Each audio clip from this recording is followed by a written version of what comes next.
So, this is one of my favorite Neville Goddard success stories, and I want to share how I use it, even if you don't have a partner to do this one with you.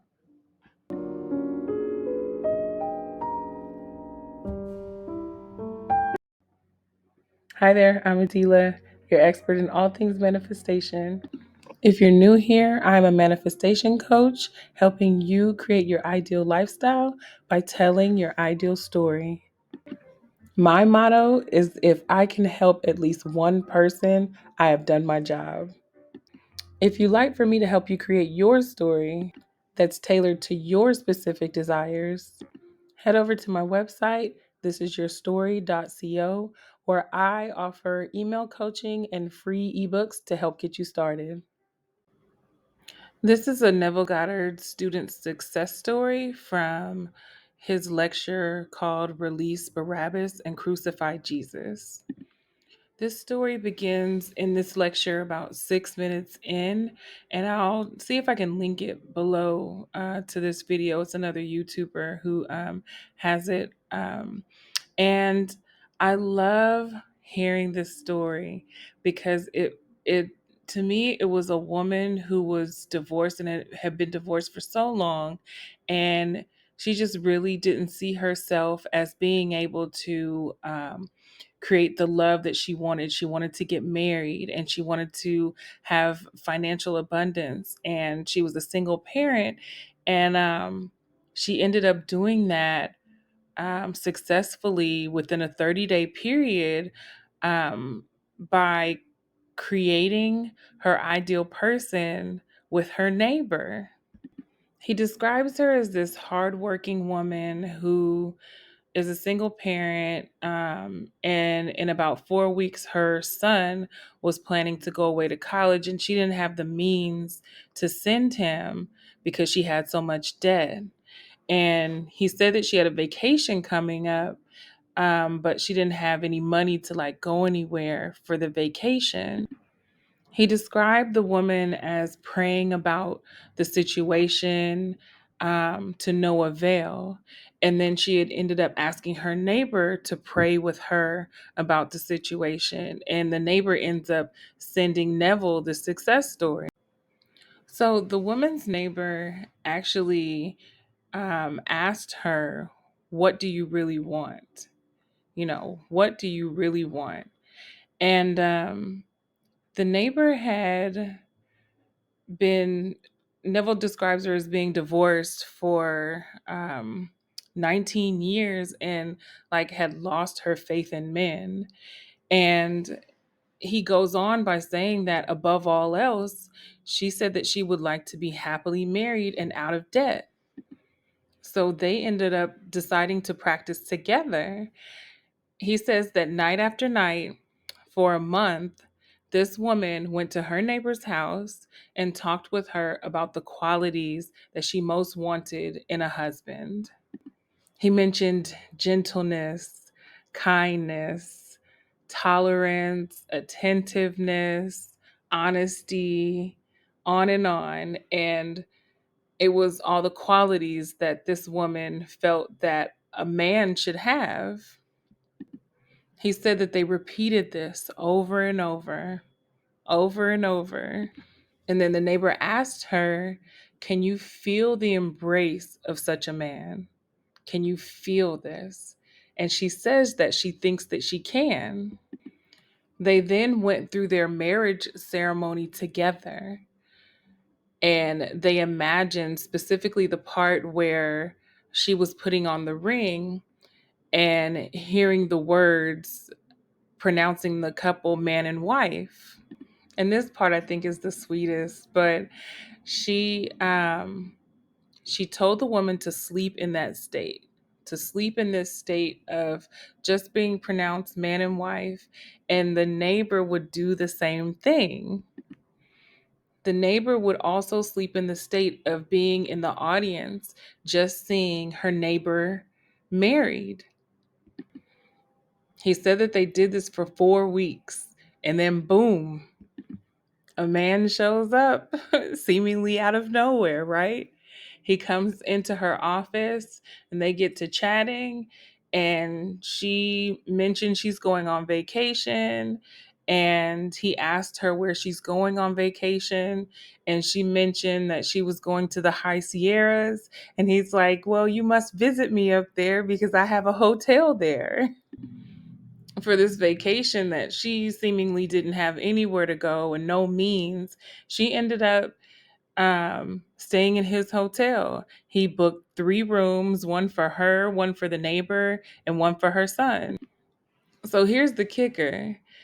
He had recently lost his wife. In the lecture, it says that he lost his wife 3 months prior. And he had also mentioned to the woman that he would never marry again. And I can imagine how disappointing that may have been initially, because this is what she was looking for. And then here comes this man out of nowhere, exhibiting all these qualities. But this also reminds me of Neville's story of going to Barbados, where despite the circumstances, um, you just persist in that assumption and slam the door on anything that's not showing you, what your desired outcome is. Because in Neville's story, he was wanting to go home to Barbados and he was living in New York and he had no means to get there. And he kept coming to Abdullah, who was his mentor, telling him that I want to be in Barbados and I just don't know how it's going to happen. And Abdullah would just slam the door on him and say, Neville, you are in Barbados already, and just slam the door. Then Neville kept coming with like all of these different circumstances that were showing him that was like leading him down this path, but also not totally what he desired. And Abdullah just kept slamming the door on him, saying, you are in Barbados and you went first class. So for her to say or imagine, like, yes, I met the perfect guy, but he doesn't want to get married, it's like you have to slam the door on yourself and not stop there, because her ultimate desire was marriage. And she entertained this story at first. She entertained the idea of, what he said to her. I mean, how can you not, right? But luckily, she had someone who understood this. And she was like, I don't know what to do now. He said that he'll never get married. And she said, the neighbor basically she reminded her of who she is. She told her neighbor that night after night, she slept in the state of being happily married, and was basically like, we're not entertaining anything other than that. You are happily married now. And in that story, they got married and he put her son through college. It was like everything happened and transformed for this woman with the help of her neighbor and reminder from her neighbor of who she is, because she, just decided. She decided who she was. She decided who her partner would be. And here comes this person who changed everything for her, even despite not really having faith in it sometimes. There are so many reasons that I love this story. I just love it. It's easy. It's it puts all of um his techniques into practice, right? It's like a tangible, practical way um, to just take that and practice it yourself. But even if you don't have a partner, not all of us have like a neighbor or a friend that we can do this with, but you can do it with yourself. And to me, it kind of takes you back to the basics. And I really like to go back to the basics especially when you've been doing this for a while. You have so much information and so many ways that you can execute what you desire. But it can all, kind of be overwhelming at times. So this story, and listening to this story and repeating this story and actually taking the same action as this woman did, can yield results for you. The only part that would be missing would be like the neighbor, who I consider would be like a coach, but you can do this for yourself. So, my recommendation would be to listen to this lecture just like as an anchor, right? Just a reminder that if this can happen for someone else, it can happen for you, right? Because we're all one consciousness. There's no split. We're all the same. So this exact thing can happen for you. It can even happen sooner if you want to. But you would take a story like this and you would write out the qualities of your relationship and then see yourself in this relationship. Who are you now as the person who is married? And then you repeat that. What they did was repeat those qualities over and over. So I imagine that they, repeated like, your husband is so good to you, your husband is so generous, your husband is very attentive, using their word. And then feeling, they worked on feeling the embrace of this person. So if that's challenging to like feel the embrace of somebody, you can have them speak to you, or you can start writing, little love notes of the things that they say to you, have inner conversations and what that would feel like. But ultimately you're telling a whole new story of your love. And you would begin with the practice of having it now. My husband is like this. My wife is like this. My partner is like this. They treat me like this. This is their type of personality. These are the types of things that we enjoy together. This is how we live our life. Do like them and try it for 4 weeks. So night after night, she was going to the neighbors. This didn't mean that all day she was practicing like I recommend in the morning. You can do it at one focused time every day, right? Night after night, you sit with yourself, and you can even imagine that you're, with a friend, or you're in a coaching session, and like, what would the coach be telling you?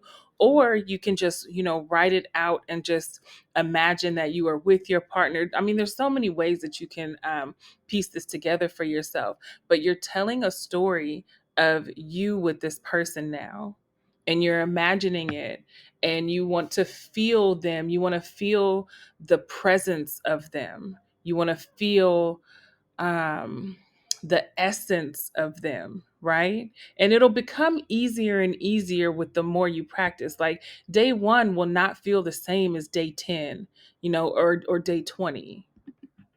And one thing I want to point out too is that you see that she didn't go seeking for anybody. Somebody just popped into her office, and it was the man that she would marry, and she didn't know at the time. So she didn't have to go out looking for anything. It's like everything will show up for you, it'll just come to you. Then I would choose an imaginal scene like they did. They chose to hear the I do's, and the imaginal act of the ring being on the finger. You can do that because you want a scene that implies that you're married now. So waking up with your partner doesn't totally imply that you're married, because you can do that without marriage. But I would loop your ring into that scene. Or you can talk about how um, how it feels like after the marriage. Like, I like honeymoon pillow talk. For whatever reason, I keep going back to honeymoon pillow talk. But one of those things that you can be talking about is how amazing your wedding was, despite like however you decide your wedding, whether you have a really extravagant ceremony or an intimate ceremony. Like, you're having a conversation about events at your wedding, what you loved most about it, things like that. And then night after night, you're sleeping in that state of being married now. If you like content like this, let me know by liking, sharing, and subscribing, and I'll see you next time. Bye for now.